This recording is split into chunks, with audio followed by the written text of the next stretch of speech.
Bismillahirrahmanirrahim.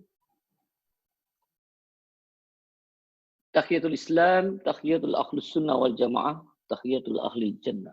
Assalamualaikum warahmatullahi wabarakatuh. Innal hamdalillah nahmaduhu wa nasta'inuhu wa nastaghfiruh wa na'udzu billahi min sururi anfusina wa min sayyiati a'malina. Mahdihillahu fala mudhillalah wa may yudlil fala hadiyalah. Asyhadu an la ilaha illallah wahdahu la syarikalah. Asyhadu anna Muhammadan abduhu wa rasuluh. Ya ayyuhallazina amanu taqullaha haqqa tuqatih wa la tamutunna illa wa antum muslimun. Ya ayyuhan nasu taqu rabbakumul ladzi khalaqakum min nafsin wahidah wa khalaqa minha zawjaha wa bassa minhuma rijalan katsiran wa nisaa'a wattaqullaha allazi tasaaluna bihi wal arham.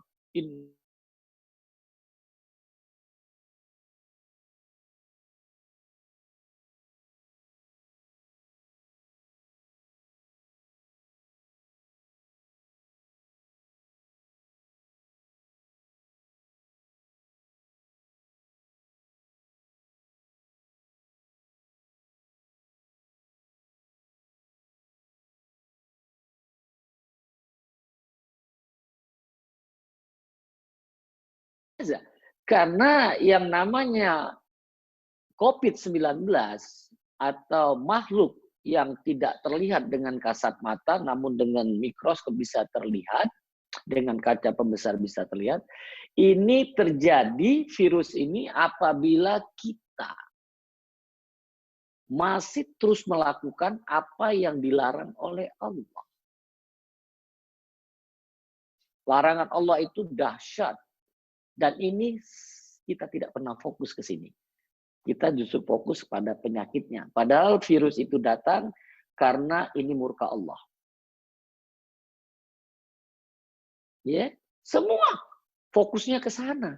Tapi tidak fokus kepada Allah yang telah menciptakan penyakit itu. Dan harus kembalinya nanti kepada Allah. Makanya kita ketika ada ini harusnya kita mendekat kepada Allah. Saat ini, antum bisa lihat fokus kita. Apakah kita diajak untuk mendekat atau kita untuk menjauh? Padahal hampir semua pendekatan-pendekatan itu adalah melalui syariat. Selama ini kita selalu bergandengan tangan laki-laki perempuan bukan mahram. Saat ini distancing. Kita dipisahkan. Syariat. Nggak sadar kita itu sedang menuju untuk fokus kepada syariat agama kita. Dinul Islam. Dinul Islam. Ya, kita nggak pernah terfikir itu. Bahwa kenapa Allah ini murka? Dua larangan Allah yang kita anggap halal. Yaitu zina dan riba. Sementara sedang berpuasa ini, kita masih sering banyak yang tetap dapat yang namanya apa? Lapar dan haus saja. Ya, karena kita nggak pernah fokus, karena kita terfokusnya lapar, haus, hubungan suami istri. Kita tidak pernah terfokus ketika kita berdusta, ketika kita mengurangi takaran, ya kita berkhianat, kita masih punya rekening di bank konvensional. Nggak pernah kita fokus di sini. Limaza itu? Karena wahan. Karena penyakit wahan yang ada dalam diri kita. Ya, nah ini dari Subhan radhiyallahu anhu, ia berkata Rasulullah Shallallahu Alaihi Wasallam itu pernah bersabda. Dia menyebutkan kata wahan Rasul itu, sehingga seseorang bertanya, ya, wama, Rasulullah Shallallahu Alaihi Wasallam itu ya, apa itu wamal wahan? Kata Rasulullah Shallallahu Alaihi Wasallam, ya, hubbud dunia wa qarahiyatul maut, yaitu orang yang terkena penyakit wahan itu adalah mereka yang cinta dunia dan takut mati. Saat ini sebagian besar bangsa di dunia ini takut mati. Karena dari Wuhan, bukan wahannya. Iya kan? Kita semua ketakutan apa yang dikatakan oleh yang mempunyai ilmu, Ya, semua diikutin. Tanpa berpikir dengan wahyu. Wah. Ya kan? Iya, Masya Allah. Sekarang mulai terbuka. Di daerah Eropa, di negara Eropa sana, dulu tidak pernah terdengar azan. Sekarang mereka minta perdengarkan azan. Masya Allah. Ya. Ini kita barusan dapat baru-baru ini. Kita semua ini dijauhkan dari masjid untuk tidak datang ke masjid. Aceh, tempatnya tsunami. Dan dengan mata kepala saya melihat di sana, masjid di sana itu dilewatin oleh tsunami. Kapal besar tuh membelok, tidak menabrak Masjid Baitur Rahman, Aceh. Dan saat ini mereka di TV Aceh dikabarkan, mereka masih tetap sholat berjamaah. Tapi alhamdulillah sampai detik ini baru 1 korban. Allahu Akbar. Ini di bulan Ramadan. Ya. Maka mudah-mudahan dengan pendekatan ini yuk kita fokus. Ya, kita fokus. Apa fokus kita? Masihkah kita? Fokusnya, masihkah kita berkata dusta? Masihkah kita mengurangi timbangan dalam berjual beli? Mengurangi takarat? Masihkah kita punya rekening di bank konvensional? Kalau antum masih, maka antum puasanya hanya bisa dapat lapar, haus saja. Nggak dapat nilai puasa. Yang diminta di dalam ayat Al-Quran, ya, yang diminta ini hanya orang bertakwa. Nah, dipanggil ya untuk menjadi orang yang bertakwa itu adalah orang yang beriman. Ya ayyuhallazina amanu kutiba alaikumusiyam kama kutiba alal ladzina min qablikum la'allakum tattaqun. Jadi yang dipanggil itu hanya orang yang beriman. Orang beriman. Kenapa? Targetnya adalah takwa. Takwa itu tuntunan Al-Quran kita wajib amalkan. Perintah Al-Quran ini untuk meninggalkan riba. Perintah Al-Quran ini untuk meninggalkan yang namanya zina. Wala taqrabu zina, jangan dekati zina. La ta'kulu riba, jangan makan riba. Ini perintah larangan. Sehingga ketika kita dapat dengar ini, tinggalkan. Nah, ini kita jarang fokus di sini. Limaza? Karena kita sibuk dengan rejeki. Karena kita disibukkan dengan rejeki, kegagalan kita memahami rejeki. Padahal rejeki itu terbagi 2. Menurut saya Muhammad bin Shalih Al-Utsaimin rahimahullah menjelaskan rejeki itu ada 2. Yang pertama itu adalah rejeki badan. Ini sudah dijamin oleh Allah. Allah yang jamin. Tapi ini fokus kita yang sudah dijamin Allah. Ini fokus kita saat ini. Maka inilah kesalahan besar kaum muslimin saat ini. Mereka fokus kepada yang sudah dijamin, tapi tidak fokus kepada yang belum dijamin. Apakah itu? Rezeki agama. Ilmu dan iman. Ilmu kita itu apakah sudah benar? Iman kita apakah kita sudah benar? Ini kita tidak fokus di sini. Ya, ini kesalahan besar bagi kita. Ya, maka kita sebagai seorang muslim di tengah pandemi ini harusnya fokus kita adalah ilmu dan iman, yaitu rezeki untuk agama kita. Dinul Islam, agama yang dibenarkan di atas agama yang lain. Wallazi arsala rasulahu bil huda wa dinil haq liyutiru ala dini kulli wa kafa billahi syahida. Masya Allah. Ya. Atau wakala musyrikin. Ya. Ini Masya Allah, kalau kita semua rujuk kepada mencari fokus untuk rezeki agama, yaitu ilmu dan iman, apa makna ilmu? Ilmu adalah qala Allah, qala Rasul, wa qala sahabat. Ini ilmu yang benar. Tidak akan mungkin salah ketika antum paham dengan Al-Quran, paham dengan hadis, paham dengan atsar. Tapi kondisi saat ini, kita bukan ini. Ketika kita memahami Al-Quran, memahami hadis, memahami asar, iman kita akan bertambah. Karena iman kita itu naik turun. Yazid wa yankus. Yazid pada saat kita taat kita kepada Allah, yankus pada saat kita bermaksiat kepada Allah. ini. Nah, kita akan berubah. Kenapa ini kita terjadi salah fokus kita dalam melihat rezeki yang saat ini? Karena kita salah dalam pendidikan kita. Kita sibuk saat ini untuk mencari gelar, kedudukan, jabatan, posisi kita. Kita tidak melihat itu halal haram. Enggak. Kita pengen dapat uang banyak, padahal dari yang haram. Kita dapat titel, dapat ini, padahal nggak tahu apa-apa. Kita dapat gelar, kita dengan menyogok.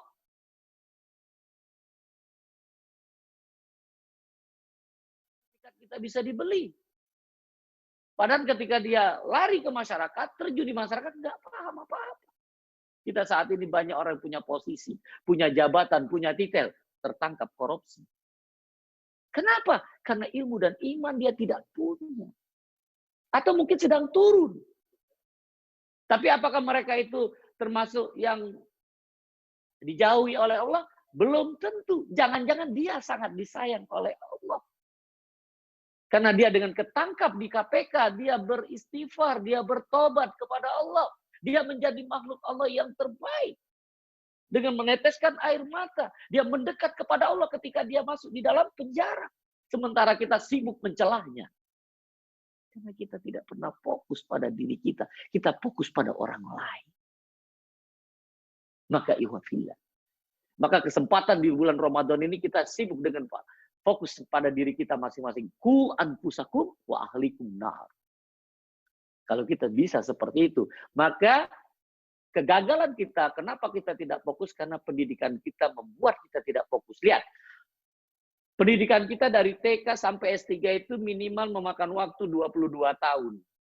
22 tahun. Tapi apa yang terjadi di sana menjauhkan kita dari dinul Islam. Lihat pada waktu kita masuk ke fakultas, yaitu di jenjang sarjana. Kita di semester pertama, kita belajar agama cuma 2 SKS di semester pertama. Setelah itu, tidak pernah lagi belajar agama. S2, S3, jauh sekali kita belajar agama. Wajar kita jauh dari dinul Islam. Diawalin kita pada waktu kita pendidikan di TK. Apa yang diajarinya? Al-Quran? Iya. Hadis? Jauh. Atsar? Apalagi. Kita diajari apa? Nyanyian. Kadang kita tidak pernah. Karena Allah perintahkan kepada Nabi Muhammad itu baca Al-Quran, bukan belajar nyanyi.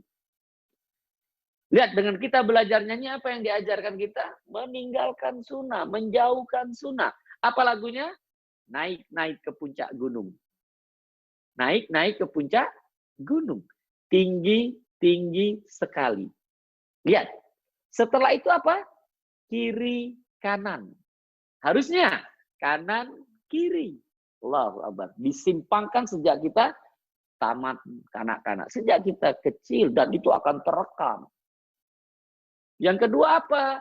Yang kedua adalah ancaman. Makanya kita nggak ada yang berani kalau sudah diancam. Yang benar, tahu-tahu benar, nggak berani ngomong karena diancam. Berbeda pandang, masuk penjara. Nggak siap berkata benar. Padahal PSBB itu kalau kita bisa lihat adalah pembatasan sosial berskala besar. Padahal PSBB pada saat kita tahu, kita fokus, PSBB itu adalah praktis syariah berkata benar. Kalau kita di dalam puasa saat ini perbanyak sedekah, berkah berlipat. Allahu Akbar. Kalau kita paham itu.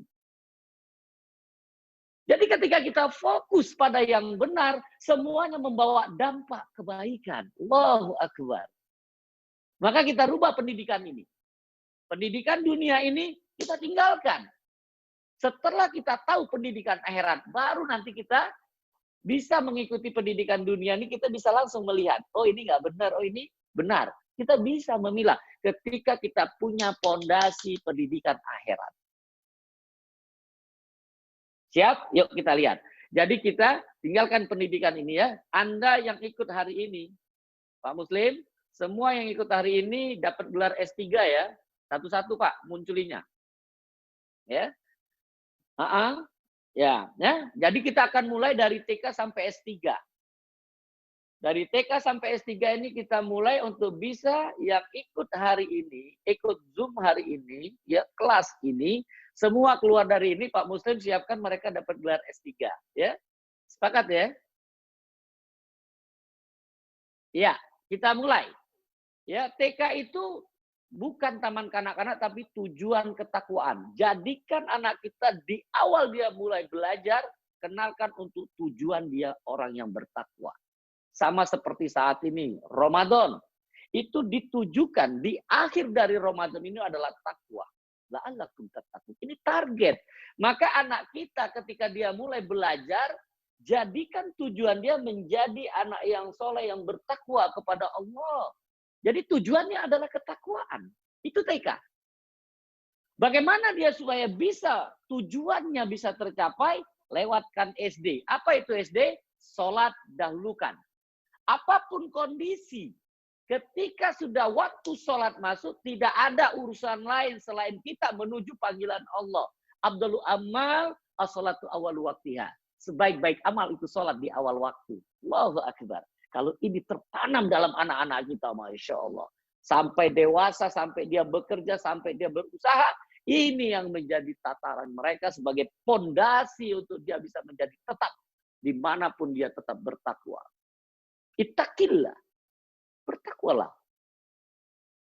Ya, ittaqillah haitsuma kunta. Bertakwalah kepada Allah di mana saja engkau berada. Nih kalau kita diawali ya tujuan ketakwa itu dengan SD, salat dahulukan. Paham dia di sana, masuk yang ketiga. Salat itu membuat perubahan. Kalau salatnya benar, khusyuk dia, itu akan membuat perubahan pada diri pribadinya. Bukan sibuk menyalahkan orang lain. Enggak. Apapun kondisi dia tidak sibuk melihat orang lain. Dia sibuk mengkoreksi dirinya. Untuk memperbaiki dirinya. Untuk selalu bermunajat kepada Allah. Masih banyakkah yang salah ya Rabb? Bantu ya Allah. Agar saya bisa terus mendekat kepadamu. Mencari ridhamu.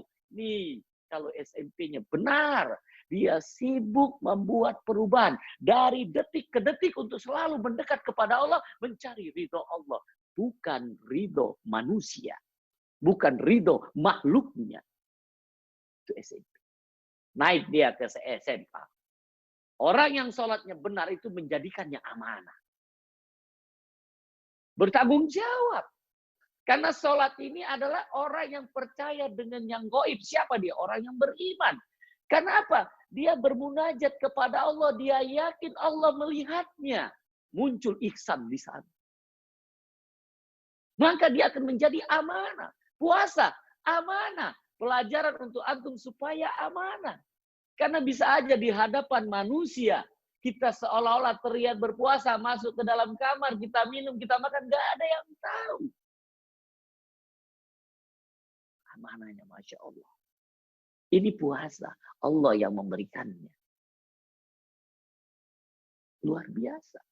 Makanya yang S1 ini, yang namanya sholat, ini adalah sarjana, Pak. Kenapa? Kalau sholatnya benar,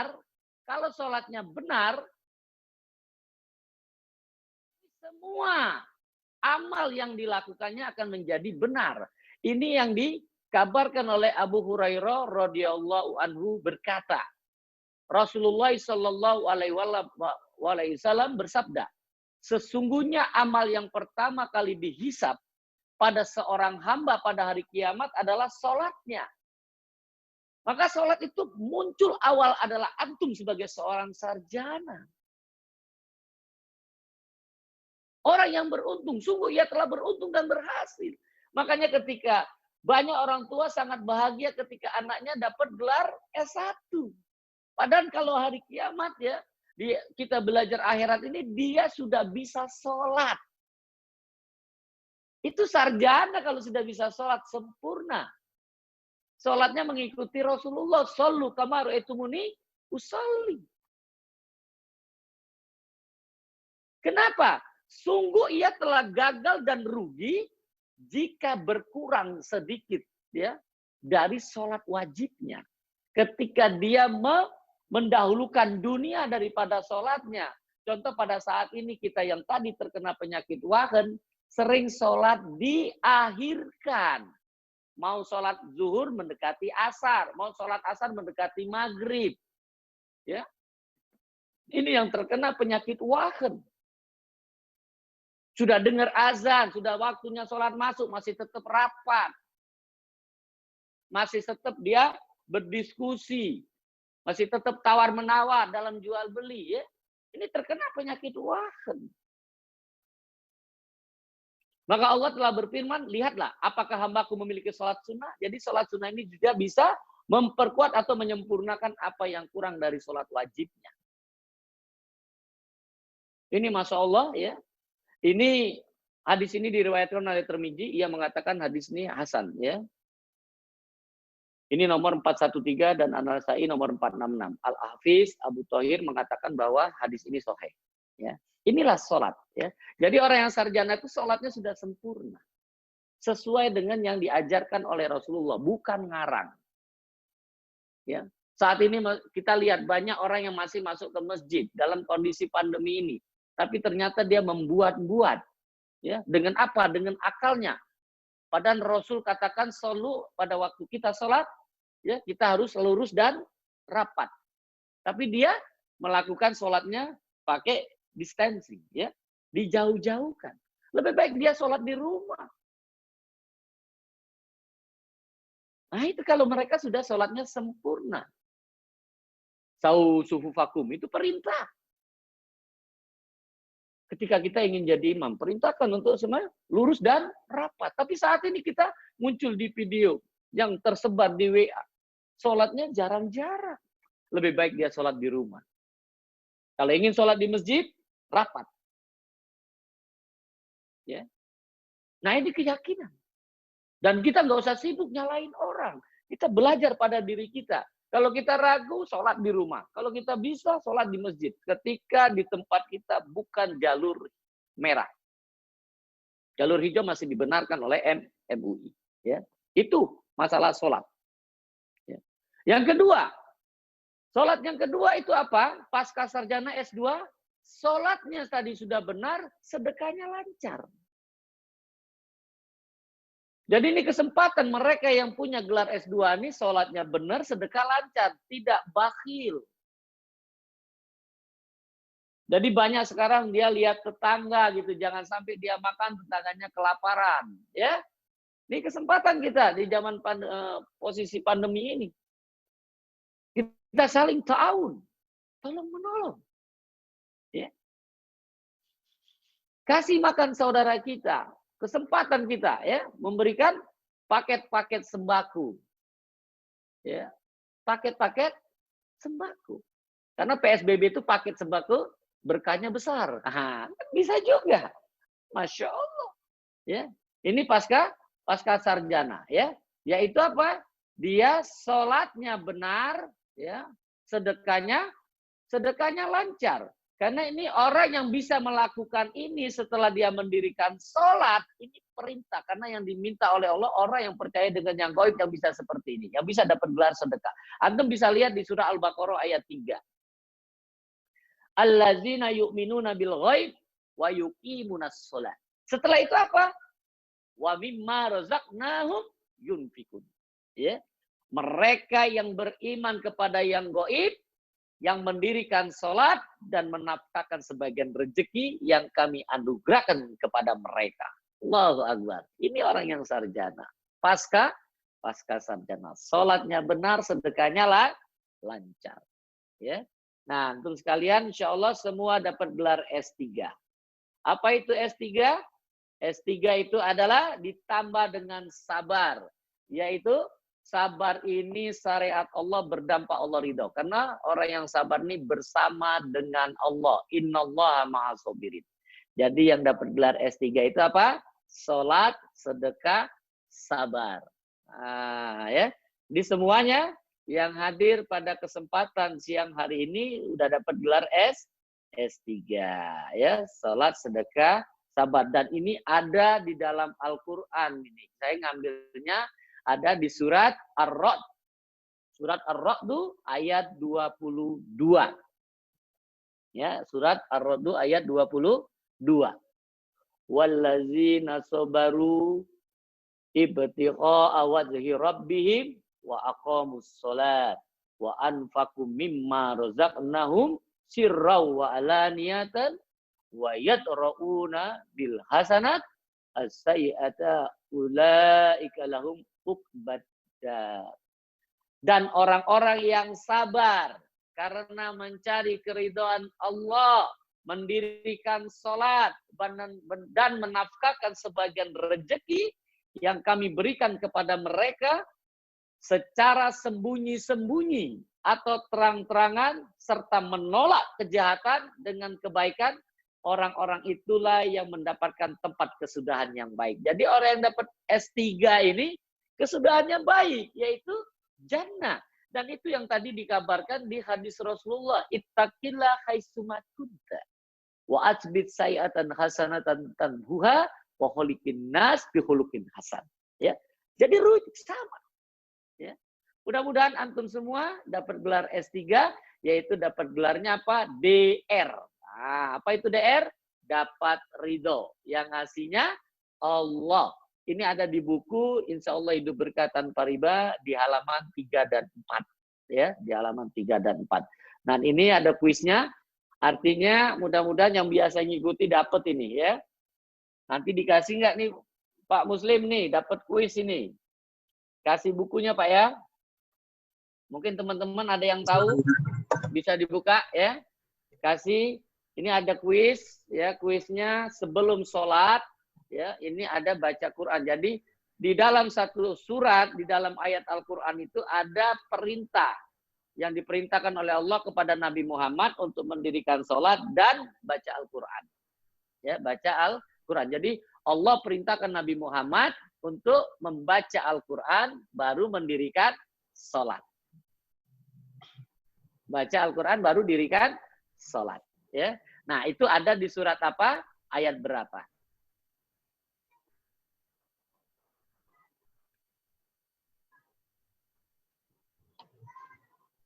Boleh Pak Muslim, silakan ada teman-teman yang bisa. Ya, silakan bisa unmute langsung.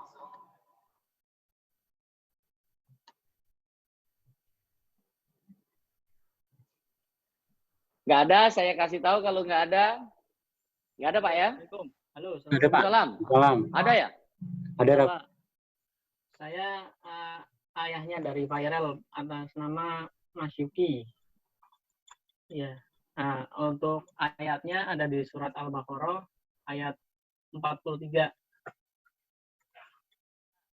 Dan dirikanlah sholat, tunaikanlah zakat, dan rukuklah beserta orang-orang yang rukuk. Bukan. Karena perintah pertama itu Allah perintahkan Nabi Muhammad baca Quran. Baru dirikan sholat. Dan dirikan sholat. Salah ya, Ustaz? Khoto. Masih ada? Kalau tidak ada, saya kasih bonus. Silakan buka yang pegang Quran. Silakan buka di surat Al-Ankabut. Surat Al-Ankabut ayat 45. Di awal juz ke-21. Bunyinya utluma uhiya ilaika minal kitab. Bacalah Al-Quran wahai Muhammad yang telah diturunkan kepadamu. Maka awal tujuan ketakwaan itu anak-anak kita itu pelajarin Al-Quran terlebih dahulu. Karena ini perintah Allah kepada Nabi Muhammad untuk baca Quran. Ya, baru wa aqimis sholat. Dan dirikanlah sholat. Orang yang dirikan sholat, inas sholata tanha anil fahsa wal munkar. Jadi orang yang dirikan sholat itu dia bisa mencegah perbuatan keji dan mungkar untuk dirinya. Nggak sibuk nyalain orang. Dia sibuk ya mengkoreksi, menghisap dirinya. Itu orang yang benar sholatnya. Inna sholata tanha anil fahsa wal munkar. Setelah itu apa? Wala zikrullahi akbar. Sebaik-baik zikir kita kepada Allah adalah sholat. Wallahu ya'lamu ma tasnaun. Allah mengetahui apa yang kita kita kerjakan. Maka untuk bisa seperti itu, yuk kita rubah fokus kita dengan cara apa? Yang pertama, kita memahami dinul Islam. Memahami Al-Quran, memahami hadis, memahami atsam. Kita harus paham ini adalah pedoman hidup kita. Pegangan hidup kita adalah Al-Quran. Maka mulailah dari Al-Quran. Karena kalau kita sudah pegang Quran, tahu Quran, kita akan mengikuti Rasulullah. Karena orang yang mencintai Allah akan mengikuti Rasulullah. Kul in kuntum tuhibbunallah fattabi'uni. Ya, itu. Jadi kita pahamin Al-Quran. Dan nanti kita akan mempelajari hadis, kita akan mempelajari atsar. Setelah itu apa kita? Kita harus yakin apa yang dikabarkan Allah dalam Al-Quran, apa yang dikatakan Rasul dalam hadisnya. Yakin kita ini adalah kebenaran. Nggak ada keraguan di sana. Maka kita akan sadar bahwa kita diciptakan oleh Allah ini hanya untuk ibadah. Maka sisa umur kita, jadikan setiap detik ini punya nilai ibadah. Maka kita akan punya sikap nanti. Wala wal barok. Kemana wala kita, kemana barok kita. Ya. Kemana kita loyal, kemana kita berlepas diri. Itu ketika kita tadi paham, yakin, dan sadar. Muncul nanti sikap. Maka antum nanti akan melakukan perubahan. Ini yang bisa kita dapatkan pada siang hari ini, 4:01 ya. Ya, mudah-mudahan ini bisa merubah fokus kita kalau kita paham dengan dinul Islam, kita yakin dengan apa yang dikabarkan oleh dinul Islam, ya. Dan itu kita sadar bahwa kita diciptakan Allah hanya untuk ibadah. Wa ma khalaqtul jinna wal insa illa liya'budun. Ya, tidak aku ciptakan jin dan manusia kecuali hanya untuk beribadah kepadaku. Maka kita punya sikap wala wal barok, ya. Dan itulah kita nanti terjadi perubahan pada diri kita. Wallahu a'lam. Baik. Baik, Pak Ustadz. Ya. Nah, selanjutnya mungkin bisa ada tanya jawab. Ya, dan boleh. Mau bertanya, bisa dipersilakan. Bentar, saya buka dulu.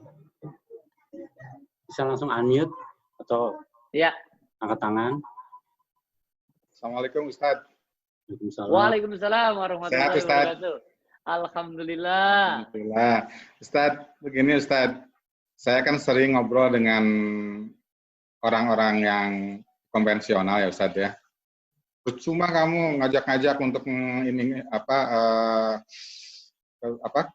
hijrah dari riba. Soalnya tahu nggak itu, saya bekerja di bank konvensional, tahu sendiri uangnya dari mana, kemudian hampir sama sih ininya katanya secara prinsipnya.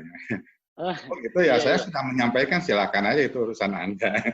Ustaz gimana Ustaz kalau yang Ustaz? Toib. Memang kita dalam berdakwah pasti tujuan kita hanya ingin mencari ridha Allah. Itu yang utama. Jadi ketika kita menyampaikan kebenaran, tidak semua orang langsung bisa menerima. Ketika niat kita sudah kepada Allah, senyumin aja.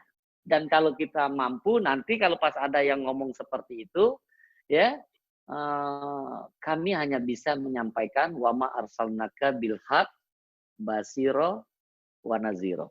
Sampaikan bagaimana, kenapa saya menyampaikan ini, karena Anda adalah saudara saya, karena saya kepingin ketemu dengan Anda nanti di Jannah. Antum terima, alhamdulillah, tidak lepas tanggung jawab saya. Nggak usah diajak berdebat. Tapi bagi teman-teman saat ini, bagi yang kepingin dapat, ya, kalau ketemu dengan orang-orang seperti itu, dan kebetulan narasumber adalah praktisi yang sebelumnya di tempat riba. Ya. 18 tahun lebih, 18 tahun 2 bulan saya di sana, kalau di syariahnya baru 18 tahun. Ya. Jadi bisa disampaikan kepada mereka samanya di mana? Samanya apa? Betul dia katakan sama apa? Sama adalah bank itu menerima dana masyarakat, mengelola dana masyarakat, dan menyalurkan kembali kepada masyarakat. Ini sama. Pegawainya sama, laki-laki perempuan. Sama, baik di konven maupun di syariah. Pegawainya ada yang paham dengan Islam, ada yang tidak paham dengan Islam. Karena di situ ada orang Islam, ada orang kafir, ada orang munafik di konvensional. Di syariah juga. Jadi kalau di sini mereka sama-sama masih mengharapkan gaji, bonus gitu ya. masih THR, masih sama. Nah, di situ sama. Menggunakan teknologi juga sama. Menggunakan uang rupiah juga sama. Tapi apa perbedaannya? Ini yang harus diketahui. Beritahu kepada mereka. Kalau konvensional sudah ada fatwa. Nah, kasih tahu dia. Konvensional sudah ada fatwa. Fatwanya berapa? Fatwa nomor 20 tahun 2001. Ada usaha yang bertentangan dengan prinsip syariat Islam. Ya. Jadi sejak 2001 keuangan perbankan konvensional itu diputus oleh Dewan Syariah Nasional Majelis Ulama Indonesia riba. Riba diharamkan oleh Allah di Al-Baqarah 275. Kami menyampaikan ini. Dan sampai detik ini perbankan syariah belum ada fatwa bahwa perbankan syariah itu melanggar syariat Islam. Belum. Ini beda. Sementara konvensional akad utama dia adalah hutang piutang. Hutang piutang dalam syariat Islam halal. Tapi kenapa dia dihukumin melanggar prinsip syariat Islam? Karena hutang piutang yang ada di perbankan konvensional ada syarat di awal tambahan. Ini riba. Yang dikenal di masyarakat namanya bunga. Bunga sudah difatwakan oleh Majelis Ulama Indonesia nomor 1 tahun 2004. Bahwa bunga itu haram. Di pasal keduanya. Di pasal ketiganya, ketika kita bermuamalah dengan bank konvensional. Ya. Pertama, lembaga keuangan syariah bila ada di daerah kita, kita mudah untuk menjangkaunya, maka kita tidak boleh lagi berhubungan dengan bank yang berprinsip dengan bunga. Yang kedua, lembaga keuangan syariah di lokasi kita belum ada atau kita sulit untuk menemui lembaga keuangan syariah, maka kita masih dibenarkan untuk berhubungan dengan bank yang berprinsip dengan bunga atau bank konvensional, masih boleh. Ini di fatwa sudah ada. Sementara di syariah tidak ada bunga di sana. Akad-akad yang ada di bank syariah tidak ada, kalau hutang piutang tidak ada syarat di awal tambahan. Sudah itu di konvensional ada denda keterlambatan. Di syariah ada denda keterlambatan tidak untuk kepentingan banknya, tapi diberi ke lembaga sosial. Tapi ada satu bank syariah yang benci neraka, hidamkan sorga. Pasal denda keterlambatan dihapus. Karena dia tidak mau riba, masyarakat juga jangan sampai menandatangani akad riba. Di bank syariah bisa membeli barang. Di konvensional nggak bisa. Dia akadnya cuma hutang. Hutang uang. Di bank syariah bisa kerjasama, bisa kongsi. Dan ini bukan hutang. Karena ketika terjadi kerugian dibagi sesuai porsi modal yang ditempatkan. Kalau untung baru dibagi sesuai nisbah yang disepakati. Di bank konvensional nggak ada itu. Semuanya hutang. Mau untung, mau rugi, bayar. Nah. Di bank konvensional tidak ada sewa. Di bank syariah ada sewa, akad ijaro. Di bank konvensional tidak ada gadai. Di bank syariah ada gadai, namanya rahen. Di mana samanya? Masya Allah kalau antum udah bisa nyampaikan gitu, keren deh. Nanti antum pakai buku yang anak tulis aja. Insya Allah hidup berkah tanpa riba. Ya, dimudahkan untuk bisa itu. Dan kalau tidak, ikutin channel saya ya di YouTube AMDK Al Jambi, di situ banyak ya bisa diikutin. Kasih dia ya. Nah, jadi yang jadi pembicara ini dia mantan orang praktisi riba, saat ini dia anti riba ya, sudah dipraktisi syariah. Insya Allah membawa berkah. Wallahu a'lam. Sama ini Ustadz, kalau misalnya pekerjaannya di konsultan, ya. Konsultan IT misalnya gitu, Ustadz ya. Ya. Nah, ya. Tapi dia di-assign di project, misalnya di mana? Di bank atau di konvensional. Di bank konvensional, bank konvensional ya. Gitu ya. Ya. Terus? Bagaimana hukumnya gitu, Ustadz? Sedangkan dia sebenarnya kan dia tidak bekerja di perusahaan riba sebenarnya, cuman penugasan dari yang tidak bisa dia tolak, ya harus di bank konvensional gitu. Gimana, Ustaz? Iya. Baik. Ini masuknya jawabannya ayat Quran.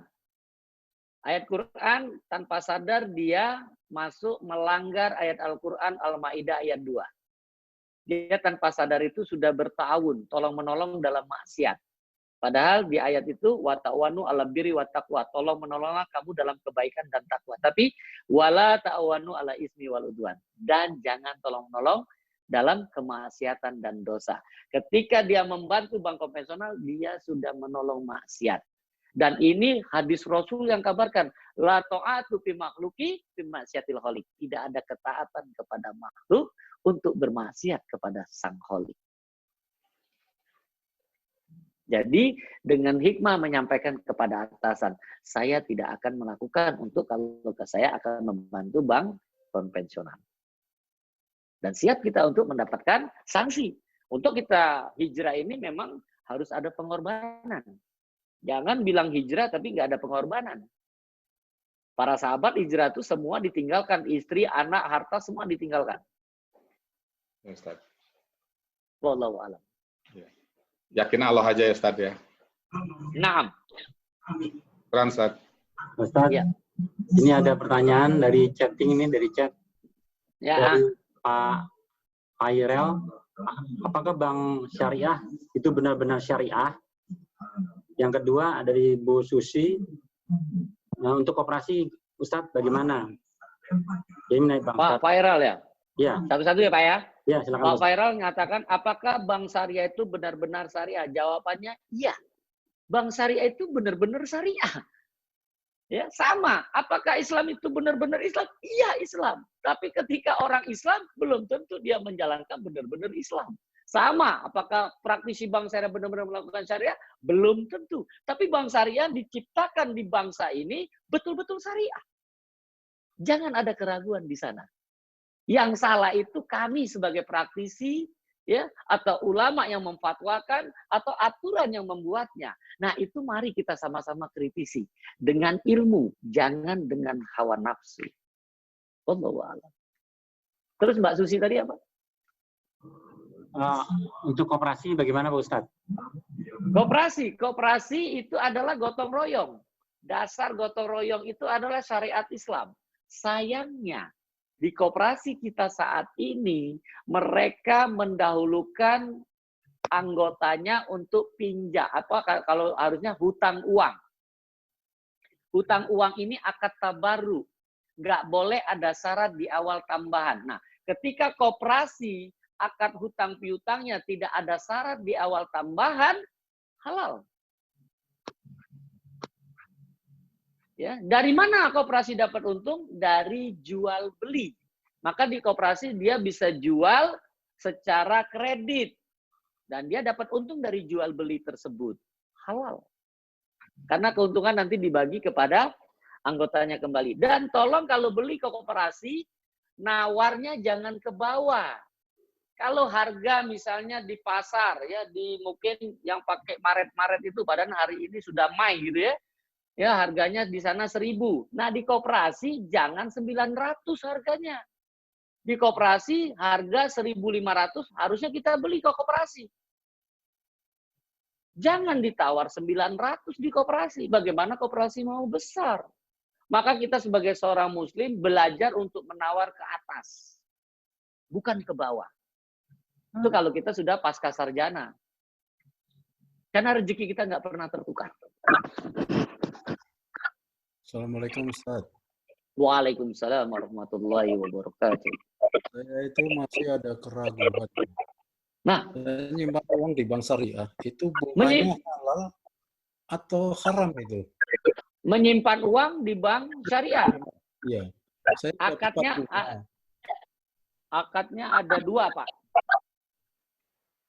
Menyimpan uang di bank syariah akadnya ada dua. Tidak ada bunga di sana. Kalau dia akad wadiah, itu tidak ada tambahan sama sekali.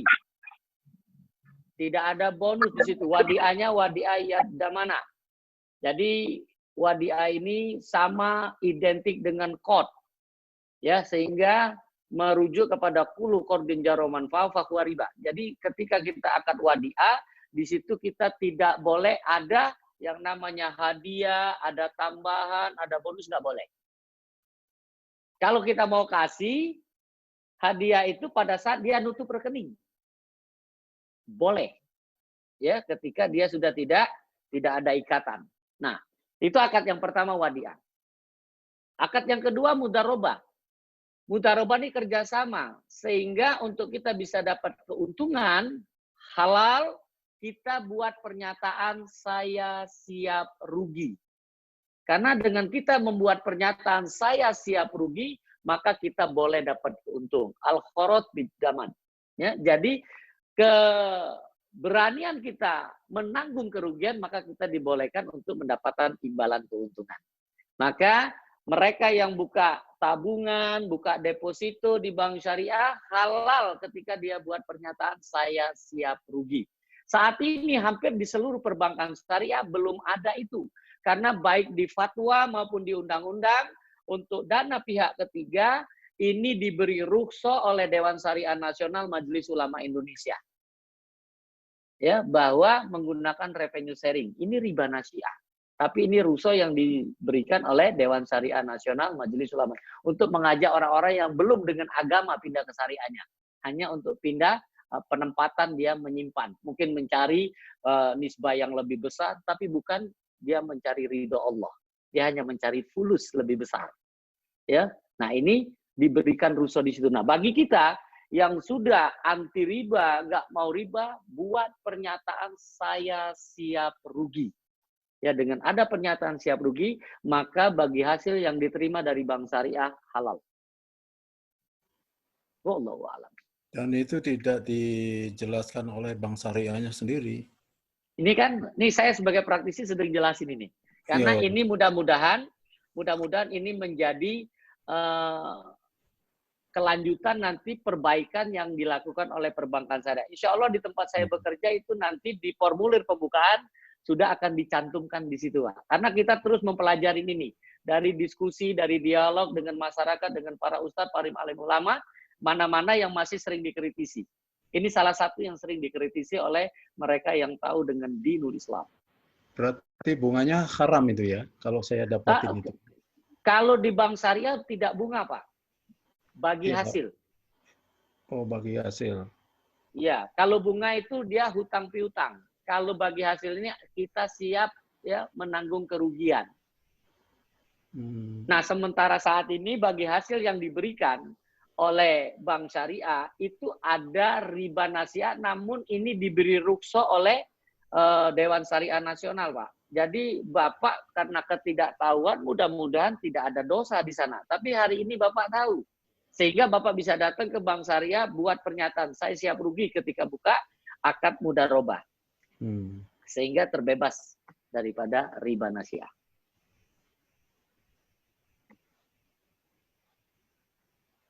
Baik. Assalamualaikum warahmatullahi wabarakatuh, Ustaz. Waalaikumsalam warahmatullahi wabarakatuh. Mau nanya, Pak Ustaz. Ini kan saya kan mengikuti kayak konsepnya sih jelas kayak jaringan gitu, Pak Ustaz, kayak multi level marketing yang dimana tuh kita sebenarnya membeli produk. Nah, ya, kalau membeli produk, nah di mana produk itu dengan kalau kita sebagai anggota itu dengan satu produk akan mendapatkan keuntungan. Keuntungannya itu berupa poin. Nah, poin itu juga tidak ada hangusnya, dan poin itu ketika kita jaringan di bawahnya membeli produk juga akan dapat poin juga ke atas juga. Nah, poinnya itu akan dikumpulkan dan di mana nanti sistem akan memasuki batas ketika poin 100 dapat bonusnya sekian. Poin 200 dapat bonusnya sekian. Nah, untuk hasil poin itu, apakah itu jeripaya kita yang terhadap pembelian kita produk itu, atau bagaimana, Ustaz? Ya, baik. Jadi kita, ya, ini jual beli ada bersyarat di sana. Jadi kita membeli itu bukan untuk kebutuhan kita. Kita membeli karena ada tujuan ingin dapat poin. Ini yang nggak dibenarkan dalam syariat. Tapi kalau kita membeli, bukan ini, Ustaz. Bukan kita tujuannya mendapatkan poin, bukan. Tapi kita memang produk tersebut memang bermanfaat untuk kita Dan Iya. di bawah kita itu menjual terhadap orang yang sebenarnya dia butuh terhadap produk itu. Jadi dia yang beli itu belum tentu anggota. Jadi dia Iya. Jadi kalau butuh kita terhadap membeli produk bukan itu. anggota, tidak ada masalah. Kalau kita Hmm. membeli tidak masuk dalam anggota jaringan, kita hanya membeli produk itu hanya kebutuhan dan produk itu halal, labas, maupun muskilah.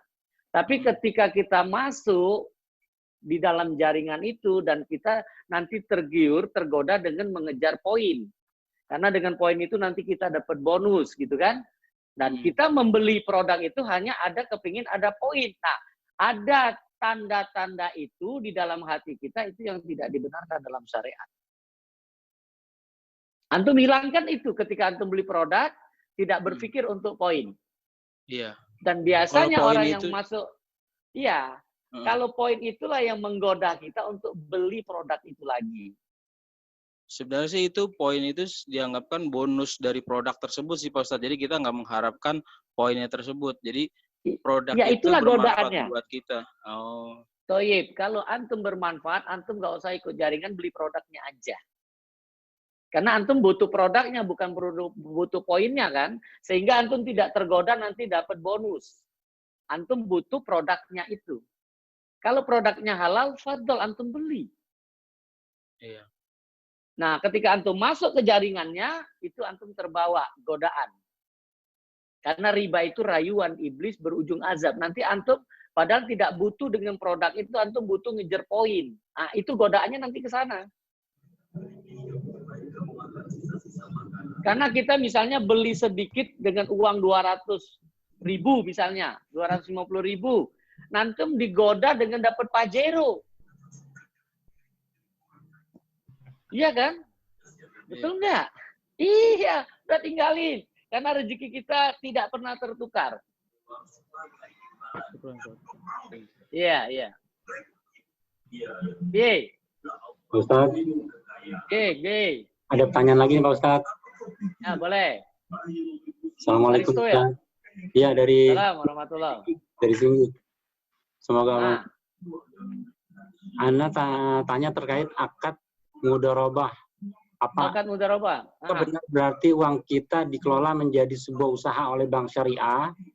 Bila benar, adakah contoh program usahanya atau badan usaha keluaran dari mudharabah tersebut? Jazakallah khairan. Baik. Mudharabah di bank syariah bahwa antara nasabah dengan bank syariah, nasabah sebagai sahibul mal, bank syariah sebagai pengelola.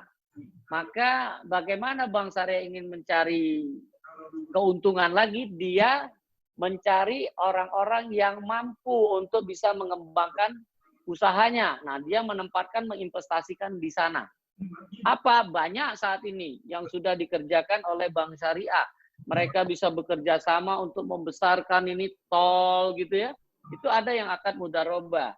Ada yang membangun rumah pakai akad mudharabah dengan bekerja sama dengan developer gitu ya. Ada yang dengan apa ini dealer gitu ya. Sudah itu nanti dengan seperti saat ini nih, kita mau Idul Adha setelah Ramadan, Idul Fitri, nanti Idul Adha, kerjasama mereka mudharabah untuk peternakan sapi, peternakan kambing, itu bisa berakad mudharabah. Nah, dari hasil itulah nanti berbagi. Itu bukan hutang. Itu bukan hutang, itu adalah akad kerjasama. Sehingga nanti ketika masyarakat awal, dia tadi di awal sudah buat surat pernyataan siap rugi. Juga bank syariah dengan pengelola kambing, pengelola sapi, itu juga bermudharabah dan bank syariah siap rugi di situ. Nah, makanya yang ahli meneliti bahwa kambing ini, sapi itu nanti tidak rugi, bank syariah punya tenaga ahli, analis, yang melihat orang itu betul-betul menguasai pengelolaan kambing, pengelolaan sapi atau tidak. Atau dia mengerti dengan developer atau tidak. Mengerti dengan dealer atau tidak. Itu praktisi bank syariah yang sebagai analis meneliti semua kegiatan itu. Sehingga hukum dunia dan hukum akhirat terpenuhi semuanya. Inilah kelebihan kita kalau bekerja sama dengan bank syariah, dunia akhirat terlindungi. Makanya praktisi bank syariah itu di atas praktisi bank riba. Gitu. Wallahu a'lam. Assalamualaikum warahmatullahi wabarakatuh, Abu Maman. Waalaikumsalam. Naam. Ya, Syekh. Jufliwan ini, Birun yang Ya. dulu jumpa kita di Lusmai. Masya Allah. Sehat, Pak ya? Ya, alhamdulillah sehat. Ini di kantor nih. Udah di Dinas Perpustakaan dan Kearsipan nih. Tidak lagi di Dinas Syariat Islam. Iya, tidak apa-apa, Pak. Masih tetap mengembangkan syariat. Ya, ini Abu, di dalam pelaksanaan praktisi syariat Islam atau Bank Syariat Islam di Aceh, itu kan hanya baru menggunakan label pelaksanaan syariat Islam. Sistem pengelolaannya kan kita belum tahu apakah masih sudah berlaku mudharabah atau belum. Itu yang pertama. Yang kedua ingin kami tanyakan, itu kalau pegawai mengambil kredit bank itu kan pihak bank, memang bank itu udah sistem syariah, tapi kan mereka tidak mau dalam hal nanti tidak ada keuntungan. Kredit bank itu kan harus bayar bulanan. Apakah itu masuk di dalam riba atau tidak? Itu PNS. Ya, itu aja, Pak. Ya, terima kasih. Assalamualaikum warahmatullahi wabarakatuh. Assalamualaikum warahmatullahi wabarakatuh. Baik, Pak Yuliman ya. Pertama, bank syariah itu betul-betul sudah menjalankan syariah. Dia menggunakan akad mudharabah dan itu bukan akad hutang. Ya, jadi dimanapun di Aceh, alhamdulillah, satu-satunya provinsi yang sudah menjalankan syariat Islam secara kafah. Antum bersyukur ya di provinsi yang bisa menjalankan syariat. Kita berharap seluruh bangsa Indonesia bisa ngikutin Aceh. Ya, insya Allah ya. Nah, yang kedua, kalau kita pegawai negeri, bank syariah itu lembaga yang mencari untung, bukan lembaga sosial. Jadi kita kalau ke bank syariah bukan hutang uang. Karena kalau ke bank konven, kita hutang uang untuk beli mobil. Kita hutang uang untuk beli motor. Kita hutang uang untuk beli rumah. Nah, kalau kita ke bank syariah, kita beli motor di bank syariah. Kita beli mobil di bank syariah. Kita beli rumah di bank syariah. Nah, untuk bank syariah menjual, bank syariahnya harus punya terlebih dahulu. Artinya bank syariah beli dulu, baru dia boleh menjual ke masyarakat. Nah, kalau jual beli artinya boleh dapat untung. Kalau tadi hutang nggak boleh. Kalau akadnya hutang nggak boleh syarat di awal tambahan. Hatta Rp1 haram, riba hukumnya. Nah, jadi yang berubah adalah kalau ke bank syariah bukan hutang, tapi kita beli motor dengan bank syariah, kita beli mobil dengan bank syariah, kita beli rumah dengan bank syariah.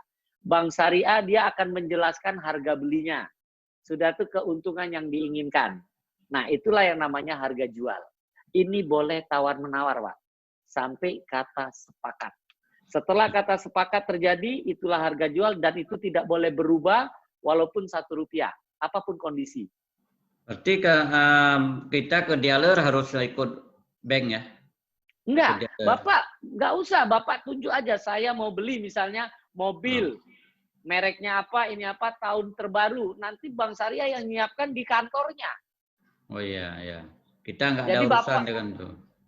Bapak nggak ada urusan dengan dealer, tidak ada urusan dengan developer. Nggak ada. Bapak urusannya cuma dengan bank syariah. DP-nya pun juga buka rekening di bank syariah. Bukan ke developer, bukan ke dealer. Ya. Seperti itu. Oke, makasih. Ya, Pak. Jazakallah khair. Syukran. Afwan. Assalamualaikum, Ustaz. Assalamualaikum warahmatullahi wabarakatuh. Ustaz mau tanya, kalau seumpama tadi kan kita akad murabah ya dengan bank. Bank sudah Mudharabah. Oh. Murabah atau mudharabah? Murabah. Murabah jual beli. Ya, kita beli murabah. Di murabah itu bank sudah beli rumahnya. Terus kita beli di bank lah. Di situ tadi kan sempat dijelaskan kalau kita bisa tawar menawar. Maksudnya gini. bank pertama memberikan harga jual ke kita 400 juta. Kita nawar ke bank. Bang, kalau 400 juta, saya untuk nanti modal DP dan lain-lainnya nggak cukup. Bisa nggak saya minta potongan? Contoh saya nih ikut 380 atau 350. Itu apakah diperbolehkan seperti itu? Atau dari awal Boleh. Bang sudah bilang, Pak, nanti kalau kita belikan, Bang belikan, nanti harganya harus jadi segini ya? Nggak boleh. Bank belikan. Arti kalau bank belikan, bukan bank yang beli. Nggak, maksud saya, mohon maaf, maksud saya gini, nanti Bang kalau sudah beli, Bang bilang, setelah saya beli, nanti saya jualnya ke Bapak segini ya Pak, gitu. Sudah di seperti itu. Berarti masih bisa ditawar, Ustadz ya? Bisa. Jadi bank itu dia pada waktu memberitahu kepada masyarakat, dia waktu beli. Misal contoh, bank beli 200 ribu. Dari dealer atau dari developer. Beli rumah 200 juta misalnya. Ya, dia sampaikan ke masyarakat, saya beli rumah ini 200 juta. Saya ingin untung karena Bapak nggak beli kontan. Bapak belinya kan 15 tahun. Atau Bapak belinya 20 tahun. Ya kan? Maka saya ambil untung 200%. Maka saya beli 200, ya saya ingin dapat untung 400. Maka saya jual ke Bapak 600. Bapak sepakat? Oh tidak. Bapak tawar. Berapa mau ngasih untung saya? Sampai kata sepakat itulah nanti. Ketika kata sepakat itulah harga jual. Dan ketika sudah sepakat itu tidak ada lagi boleh ada tambahan walaupun Rp1. Gih, Ustaz, sudah jelas Ustaz. Gih. Ya. Pak Yakum. Ustaz, ya. Ini ada pertanyaan lagi. Boleh. Bagaimana kiat orang yang sudah terlanjur berhutang riba dan ingin melunasinya tapi belum memiliki uang yang cukup? Apakah masih harus mencicil hutang riba tersebut sampai lunas, sementara tidak memiliki aset juga yang bisa dijual untuk melunasinya? Baik, antum tinggal istighfar, bertobat kepada Allah. Berusaha untuk tidak mengulangi lagi pekerjaan itu. Atau berakad seperti itu. Berazam kepada Allah, ya Allah, saya baru tahu hari ini bahwa ternyata akad yang saya lakukan ini bermaksiat kepadamu, ya Rabb. Hamba bertobat, perbanyak istighfar, berusaha untuk tidak mengulangi lagi, dan antum lunasin. Sampai antum mampu. Tidak boleh menambah lagi akad di sana. Mudah-mudahan Allah ampuni dosa-dosa antum. Wallahu a'lam. Baik Pak Ustadz, karena waktunya sudah 1:30. Pak Ustadz bisa tutup. Ya, Taib. Ya. Alhamdulillah di kesempatan siang hari ini, semangat di bulan Ramadan, mudah-mudahan kita tidak salah fokus lagi, ya. Mudah-mudahan kita tidak terjangkit penyakit wahen, bukan dari Wuhan, ya. Yaitu penyakit wahen, yaitu apa? Cinta dunia, takut mati. Maka kita jelas, ya, sebagai seorang hamba Allah yang beriman, bahwa kita pasti mati. Kullu nafsin zaikatul maut. Setiap yang bernyawa itu pasti mati. Tapi kapan kematian itu akan terjadi kita nggak tahu. Maka mulai hari ini perbanyak untuk mengingat mati sehingga kita tidak berani melakukan maksiat kepada Allah. Mudah-mudahan waktu yang sedikit ini kita terus diberikan kemudahan oleh Allah untuk selalu mengingat kepadanya, beristighfar, perbanyaklah istighfar, dekatkan diri kita dengan Al-Quran. Mudah-mudahan sisa umur ini menjadikan keberkahan di mata Allah, dan kita mudah-mudahan ini sebagai wasilah kita untuk dipertemukan Allah di jannah. Kalau ada kebaikan semuanya datang dari Allah, kalau ada yang salah yakinkan. Pribadi Abu Muhammad Dwiyono Husain Al-Jambi. Saya minta maaf kepada antum sekalian, kepada Allah saya mohon ampun. Kita tutup dengan doa kafaratul majlis. Subhanakallahumma wa bihamdika, asyhadu an la ilaha illa anta, astaghfiruka wa atubu ilaik. Assalamualaikum warahmatullahi wabarakatuh. Waalaikumsalam warahmatullahi wabarakatuh. Jazakallah Pak Ustadz. Ya. Untuk kita semua. Dan semoga kita nanti bisa bertemu lagi. Ya. Dan semua yang hadir di sini, jazakallah khairan, jazakumullah, dan semoga bermanfaat untuk kita semua. Baik, kita tutup kajian ini, dan saya mohon maaf bila ada kurangan. Wassalamualaikum warahmatullahi wabarakatuh. Waalaikumsalam warahmatullahi wabarakatuh.